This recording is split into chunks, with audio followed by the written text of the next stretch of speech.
আসসালামু আলাইকুম। কুক বাংলায় আপনাদের স্বাগতম। আশা করি সবাই ভালো আছেন। আমরা প্রায় প্রতিদিনই স্ন্যাক্স খেয়ে থাকি। এই স্ন্যাক্সের সাথে টমেটোর সস ছোট বড় সবাই পছন্দ করেন। এখন টমেটোর দাম খুবই কম, আর টমেটোর দাম কম থাকতেই আপনারা খুব সহজেই টমেটোর সস তৈরি করে সংরক্ষণ করতে পারেন। খুব কম সময়ে কিভাবে টমেটোর সস তৈরি করা যায় এবং কিভাবে অনেক দিন সংরক্ষণ করা যায় তা আজকে আমি আপনাদেরকে দেখাবো। যে সকল বন্ধুরা আমার ভিডিও প্রথম দেখছেন তাদেরকে কুক বাংলা চ্যানেলটি সাবস্ক্রাইব করার অনুরোধ রইল। টমেটো সস তৈরি করার জন্য আমি 2 কেজি টমেটো নিয়েছি।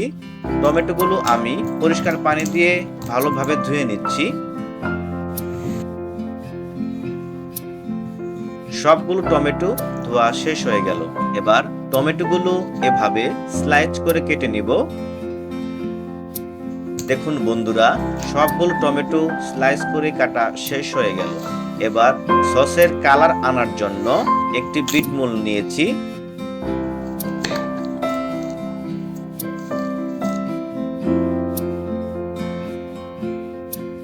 বিট মূলের আমি এই অংশটুকু পরিষ্কার পানি দিয়ে ধুয়ে নিব।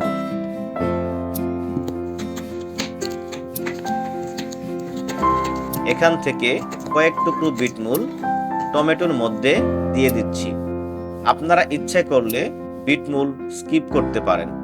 এখন 2টি পেঁয়াজ কুচি দিয়ে দিচ্ছি। এবার এখানে 12 থেকে 13টি রসুনের কোয়া দিয়ে দিব। এরপর দিয়ে দিব 1/2 চামচ গোলমরিচ, 5-6টি লবঙ্গ, 2 টুকরো দারুচিনি, 1 চামচ লবণ ও 1/4 কাপ পানি। টমেটো সিদ্ধ করার জন্য ঢাকনা দিয়ে ঢেকে দিব। এই অবস্থায় চুলার আঁচ মিডিয়াম রাখতে হবে। এভাবে 15 থেকে 20 মিনিট কুক করব। টমেটোগুলো ভালোভাবে নেড়ে দিব। এই পর্যায়ে আবারও ঢেকে দিব।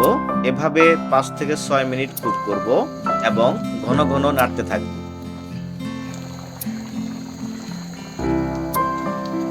দেখুন বন্ধুরা, টমেটোগুলো সিদ্ধ হয়ে গিয়েছে। এখন চুলা বন্ধ করে দিয়ে প্যান নামিয়ে নিব। সিদ্ধ টমেটোগুলো পেস্ট বানানোর জন্য ব্লেন্ডার মেশিনে ব্লেন্ড করব। এবার একটি ছাকনা নিয়ে ব্লেন্ড করা টমেটোর পেস্টগুলো ভালোভাবে ছেঁকে নিব। দেখুন বন্ধুরা, টমেটোর পেস্টগুলো ছাকা শেষ হয়ে গেল। এবার চুলায় কড়াই বসিয়ে দিয়ে ছেঁকে নেওয়া টমেটোর পেস্টগুলো দিয়ে দিব। একটু নেড়ে দিয়ে এখানে 1 চামচ শুকনো মরিচের গুঁড়া দিয়ে দিব।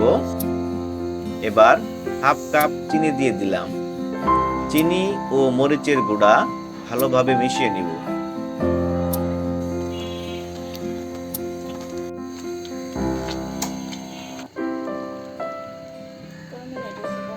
এখন একটি কাপে 2 চামচ কর্নফ্লাওয়ার ও 1/2 কাপ ভিনেগার মিশিয়ে নিচ্ছি। কর্নফ্লাওয়ার ও ভিনেগার মিশিয়ে টমেটোর ভিতরে দিয়ে দিব। এগুলো ভালোভাবে মিশিয়ে নিব। এবার একটু চেক করে দেখব সসগুলো কেমন ঘন হয়েছে। টমেটো সস তৈরি হয়ে গেল। এবার চুলা বন্ধ করে দিব। দেখুন বন্ধুরা, টমেটো সস পারফেক্ট ভাবেই তৈরি হয়ে গিয়েছে। এবার এটিকে সংরক্ষণের জন্য একটি কাচের বয়ম নিব এবং কাচের বয়মে সসগুলো ভরে সংরক্ষণ করব। ভিডিওটি ভালো লাগলে কুক বাংলা চ্যানেলটি সাবস্ক্রাইব করার অনুরোধ রইল। আজকে এ পর্যন্তই। দেখা হবে অন্য একদিন আরেকটি নতুন রেসিপি নিয়ে।